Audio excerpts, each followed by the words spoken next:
नमस्कार साथियों, बहुजन वाणी चैनल में एक बार फिर से मैं आप सभी का स्वागत करता हूं। यहां पर Rajya Sabha MP Subhash Chandra has rented his bungalow located at Cuffe Parade to the Chinese consulate, said a report. और इस रिपोर्ट में कहा गया है कि किस तरह से सतीश चंद्रा जी ने अपने बंगले को एक रेंट पर दे दिया चाइनीज़ कॉन्जुलेट को। अब देखा जा रहा है, अब आप देखिए कि जिस समय नरेंद्र मोदी जी जो है चाइना की आड़ में, छद्म राष्ट्रवाद की आड़ में चाइना के सामान के बहिष्कार करने की बात करते हैं। और किस तरीके से आपने ये भी देखा कि गोदी मीडिया ने राफेल के आने पर किस तरह से हेडलाइंस चलाई कि चाइना कांप गया, चाइना को शुगर हो गया, ड्रैगन को देख लेंगे, या इस तरीके की सुपर पावर के आगे अब कैसे टिक पाएगा चाइना, इस तरह की हेडलाइन चलाई। और वहीं दूसरी ओर जो बीजेपी के निकटतम लोग हैं वो ही चीन के सामने किस प्रकार से नतमस्तक हैं। पहले भी आपने देखा होगा कि महाराष्ट्र में एक चीन की कंपनी उसी समय खोली गई थी जब चीनियों ने हमला किया था। उसी समय मोटर्स का कॉन्ट्रैक्ट उसे दिया गया था, सबसे बड़ी मोटर्स कंपनी को बंद करके चाइना की कंपनी को कॉन्ट्रैक्ट दिया गया था। फिर मेरठ शंघाई रूट पर भी इसी तरह का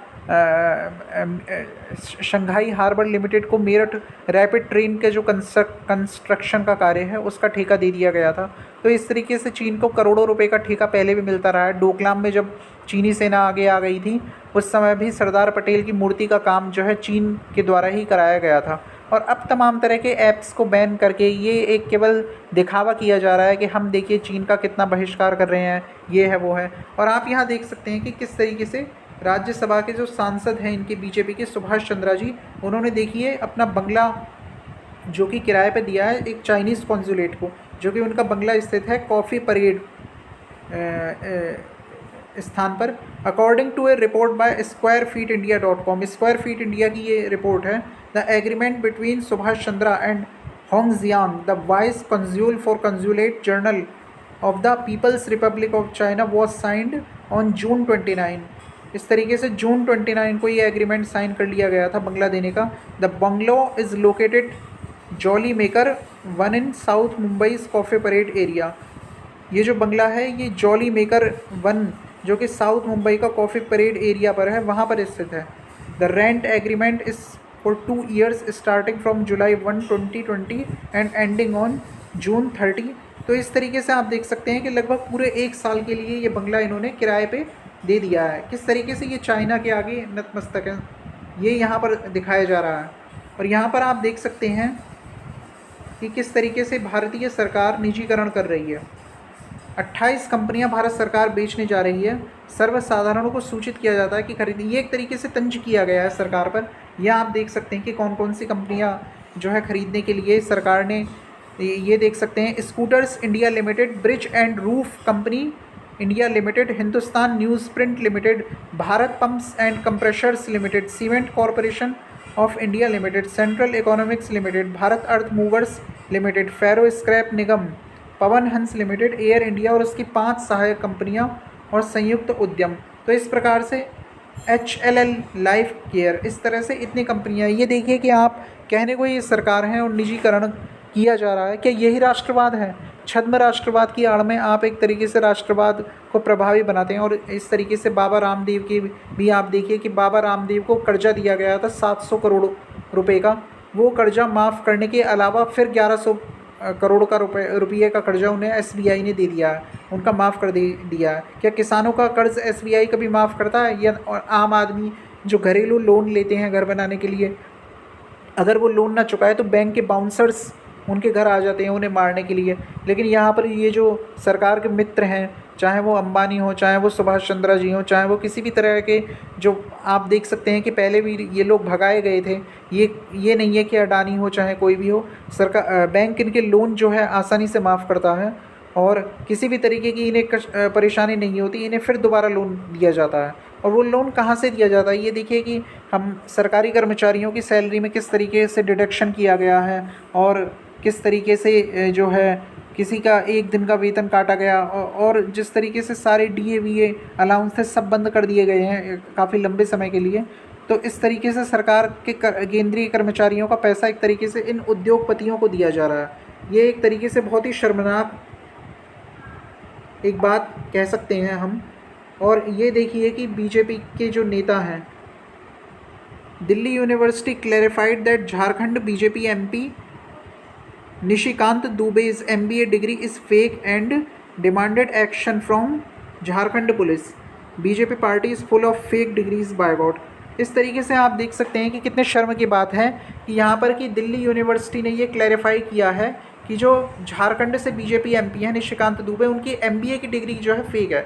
और ये देखिए कि पहले भी प्रधानमंत्री नरेंद्र मोदी जी, जो कि अपने भाषणों में खुद स्वीकार करते थे कि मैंने कोई पढ़ाई नहीं की है, 10वीं के बाद मैं घर छोड़कर चला गया, फिर भी उन्हें किस तरह से अमित शाह ने उनकी डिग्री पेश की। तो सारे न्यूज़ चैनल, जब अरविंद केजरीवाल ने सवाल उठाया कि प्रधानमंत्री जी की डिग्री फेक है, तो सारे न्यूज़ चैनल इस बात पर अड़ गए कि अरे डिग्री से क्या फ़र्क पड़ता है, ऐसे तमाम नेता हुए हैं जिनके पास कोई डिग्री नहीं हुई लेकिन नेतृत्व क्षमता के दम पर आगे बढ़े। अरे वो नेतृत्व क्षमता के दम पर आगे बढ़े तो फर्जी डिग्री को पेश करने की क्या ज़रूरत थी टीवी पर। अमित शाह जी के द्वारा फर्जी डिग्री जब एंटायर पॉलिटिकल साइंस के द्वारा की जो डिग्री थी वो पेश की गई, तो अमित शाह उस समय यही कह रहे थे कि केजरीवाल जी आप इस तरह से क्यों बात कर रहे हैं, नेतृत्व क्षमता आम होती है, डिग्री की कोई वैल्यू नहीं होती है राजनीति में। लेकिन तब ये कहने की बजाय आपने डिग्री पेश कर दी, और डिग्री पेश करके खुद आप हास्य परिहास का जो है पात्र बन गए, क्योंकि आपने जो है एक तरीके से एंटायर पॉलिटिकल साइंस की डिग्री पेश की जो उस समय होती नहीं थी। और यहाँ पर भी ये देखिए कि बीजेपी के जो एमपी हैं वो किस तरीके से यहाँ पर उनकी डिग्री भी फर्जी पाई गई है, आप देख सकते हैं ये। और ये दिल्ली यूनिवर्सिटी ने क्लैरिफाई किया है, इस चीज़ को यहाँ पर जो है बताया गया है। और ये देखिए कि इंडियन रेलवे प्राइवेट ट्रेनों के साथ प्राइवेट माल गाड़ी भी चलाने की तैयारी में है। अब यहाँ पर देख सकते हैं कि निजीकरण की सीमा किस हद तक ये पार कर रहे हैं। एक तरफ ये राष्ट्रीय शिक्षा नीति लाते हैं, मातृभाषा पढ़ाने की बात करते हैं, तो मातृभाषा अगर ये पढ़ाएंगे तो क्या सरकारी स्कूलों की स्थिति में सुधार हो जाएगा? सरकारी स्कूलों की स्थिति इतनी बेकार है कि हमारे लोगों के ही मन में एक परसेप्शन आ गया है, और हमारे लोग का समाज ही हमारे लोगों पर दबाव डालता है कि सरकारी स्कूल में बच्चे को क्यों पढ़ा रहे हो, वहाँ तो अच्छी शिक्षा नहीं है। और इस तरीके से दबाव में आकर वो अपना पेट काट कर, जहाँ सरकार को फ्री में उसे शिक्षा की सुविधा देनी चाहिए थी, वहीं वे व्यक्ति जो है समाज के दबाव में आता है और इंग्लिश मीडियम में अपने बच्चे का एडमिशन कराता है। और वो व्यक्ति चाहे मध्यम वर्गीय से नीचे का हो, लेकिन समाज के दबाव के आगे, और जिस व्यक्ति को मध्यम वर्ग से नीचे के व्यक्ति को जिसके बच्चे को फ्री में अच्छी शिक्षा मिलनी चाहिए थी, इंग्लिश मीडियम लेवल की शिक्षा जो कि अरविंद केजरीवाल ने दिल्ली में करके दिखाया, वो मिलनी चाहिए थी, वही समाज के दबाव के कारण उसे हज़ारों रुपए खर्च करने पड़ते हैं, ट्यूशन के से लेकर ड्रेस से लेकर कि आप जानते ही होंगे कि प्राइवेट स्कूल वाले किस तरीके से लूटते हैं, यह आपने देखा ही होगा। तो इस तरीके से मंदिर पूजन का एक बहाना किया जा रहा है और प्रधानमंत्री जी एक छद्म राष्ट्रवाद का गेम खेल रहे हैं जनता के साथ। और स्वास्थ्य सेवाओं की जहाँ तक बात की जाए कि हम देख चुके हैं कि बिहार हो चाहे उत्तर प्रदेश हो, स्वास्थ्य सेवाएं जो हैं वो खस्ता ही हैं, स्वास्थ्य सेवाओं की तरफ कोई ध्यान नहीं दिया जा रहा है।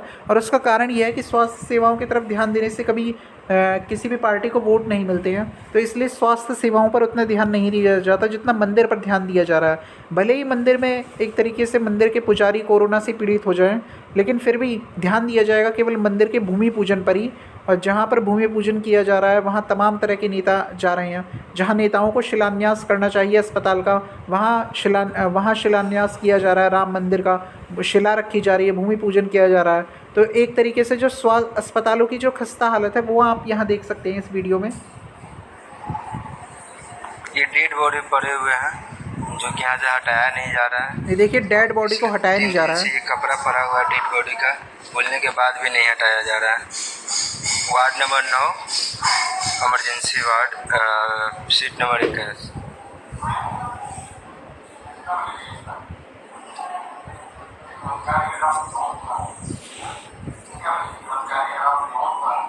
ये आप देख सकते हैं खस्ता हालत स्वास्थ्य सेवा। यहाँ अस्पतालों में पैसा लगाया जाना चाहिए था, वहाँ मंदिर में करोड़ों रुपए खर्च किए जा रहे हैं। पड़े हुए हैं, कोई नहीं आया, बेहोश पड़े हुए हैं, कोई नहीं आया है। यहाँ पे सुविधा दिया जा रहा है, जो बोल रहे हो पा रहा है, कोई नहीं सुन रहा है। हाँ, बगल में डेड बॉडी पड़ा हुआ है।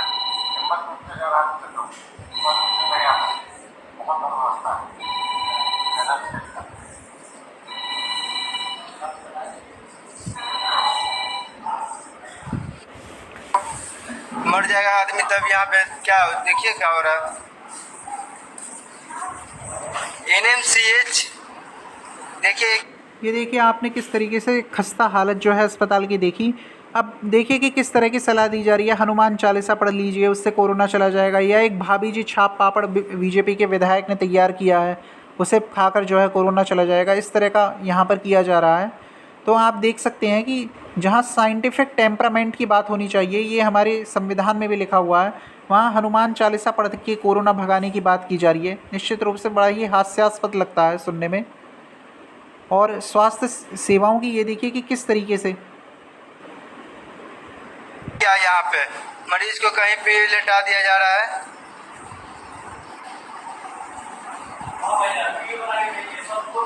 हम न्यूज वालों को भी हम भेज रहे हैं सबको। यहाँ कोई ढंग से बात नहीं कर रहा है। ये देखिए कि डॉक्टर्स किस 3 तरीके बजे से ऑक्सीजन के लिए हम लोग परेशान है। तो अपनी कमी के कोई लिए सुन नहीं रहा।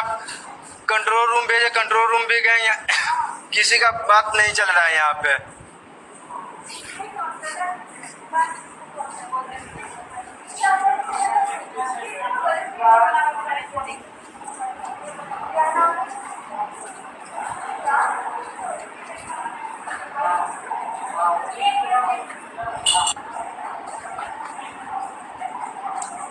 कपड़ा हटाना किनका काम है। 4 दिन से जो बिगा हुआ वहाँ पे डेट को 4 दिन 3 दिन 2 दिन से हम बोल रहे हैं, कोई अभी हटाया नहीं है। कौन किनका काम है।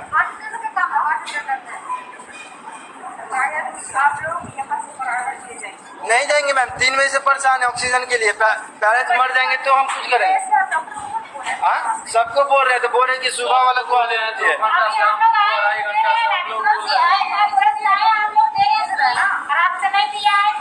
सुई नहीं, ऑक्सीजन के बारे में हम बात कर रहे हैं।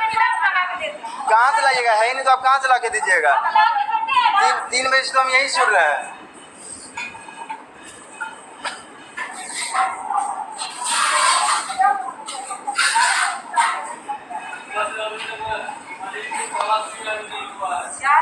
क्या करें, वीडियो बना न्यूज वालों को भेजेंगे। आप लोग सुन नहीं रहे हैं तो तो होगा तो फिर पता चलेगा।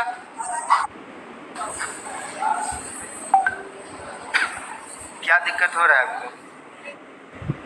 यहाँ आप देख सकते हैं कि बाढ़ की रिपोर्टिंग के सिलसिले में दरभंगा के ग्रामीण इलाकों में गए हुए लोगों ने जो बताया है कि बारिश हुई तो नदी का जलस्तर बढ़ा तो उत्तरी बिहार की सबसे अधिक तबाही करने वाली बाढ़ का रिकॉर्ड 2004 का रिकॉर्ड भी टूट जाएगा। बाढ़ के संभावित खतरे से विधायक और मंत्री दोनों को अवगत करा दिया है।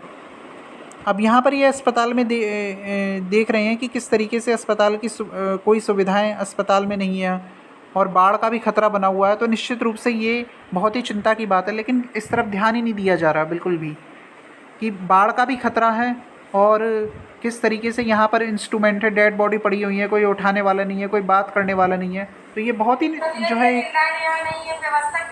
आप देख सकते हैं कि मंदिर मस्जिद पर ध्यान देने का तरीका कितना। आदमी दौड़ते रह रहा है, लेकिन में जाइए 1 नंबर में जाइए तो 2 नंबर में जाइए, इसी तरह कर रहे हैं लोग। मरीज गर्मी से एकदम बेचैन है, लेकिन आगे हम लोग क्या करें। अस्पताल प्रबंधन इंतजार में बैठा रहता है कि कब मरेगा मरीज, और ऐसा लग रहा है जैसे अस्पताल नहीं बूचड़ खाना हो।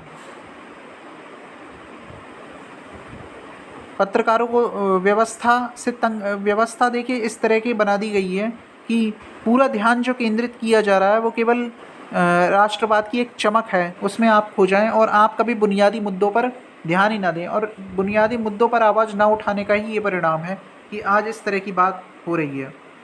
और आप देख सकते हैं कि इस तरह से जो बिहार का एक अस्पताल है वो पानी में ही डूब गया है। ये आप देख सकते हैं। यह है NMCH का हाल ना, नालंदा में टेक का वाला जगह कुआं इतना पानी हो रही। अब तोड़ ले ले बा, ये देखिए बीमार आदमी दादा ये देखा बा। और आप देख सकते हैं कि दुनिया के पहले अस्पताल का दृश्य जो स्विमिंग पूल में अवस्थित है, इसे बिहार की राजधानी पटना का NMCH बताया जा रहा है। क्या यह मोदी जी के बिहार को पिछले चुनाव में मंच से दिए गए 1.5 लाख करोड़ के पैकेज से बना है कि या कि सुशासन बाबू के सुशासन से, या डबल इंजन की डबल पावर के चलते। ये एक तरीके से तंज किया जा रहा है सरकार के ऊपर, कहाँ से लूँ क्योंकि आप देख सकते हैं कि किस तरीके से स्विमिंग पूल बना दिया गया है अस्पताल को, ये देख सकते हैं आप। सब ले लो आप पानी के दाम देखते हो, पूरा पेट पर पानी चढ़ रहेगा।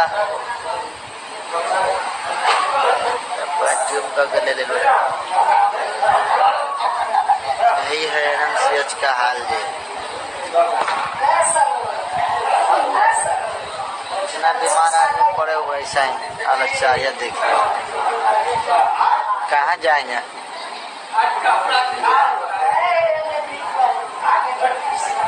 बारिश के कारण देखिए यह हाल हो गया।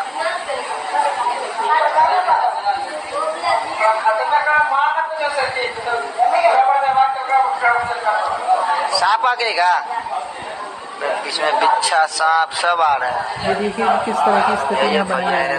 और ये अस्पताल है, आप कल्पना कीजिए कि ये अस्पताल है।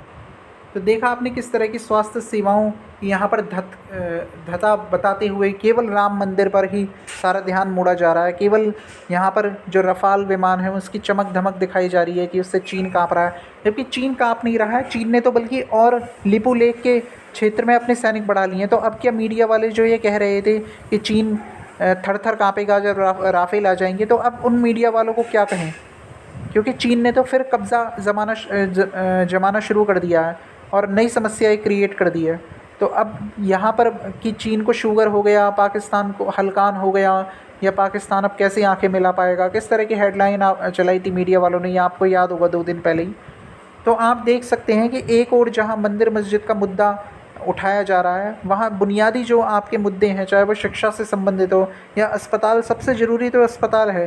जिस समय कोरोना से मरीज़ मर मर कर गिर रहे हैं और उन्हें उठाने वाला भी कोई नहीं है, सबसे ज़रूरी मुद्दा होना चाहिए था अस्पताल। लेकिन अब भी इस महामारी के दौर में भी सबसे बड़ा मुद्दा राम मंदिर को बनाया जा रहा है। यही एक ऐसे राजा की निशानी होती है जो अज्ञानता में डूबी हुई जनता का फ़ायदा उठाते हुए अपनी असफलताओं को भुनाता है। ये एक तरीके से आप देख सकते हैं कि लोग अस्पताल में मरते हुए, ये शासन की असफलता नहीं तो और क्या है। अगर चीन कब्ज़ा करता है भारत की भूमि पर तो ये विदेश नीति की असफलता नहीं तो और क्या है। बताइए आप, अर्थव्यवस्था का अगर बट्टा बैठता है तो क्या ये सरकार की विफलता नहीं है। लेकिन फिर भी चूँकि राम मंदिर है, चूँकि राफेल आ गया है, बस तालियां बजानी हैं, ताली और थाली बजानी है, तब भी मोदी जी सफल हैं। इन सारी असफलताओं के बाद भी मोदी जी सफल एक प्रधानमंत्री हैं।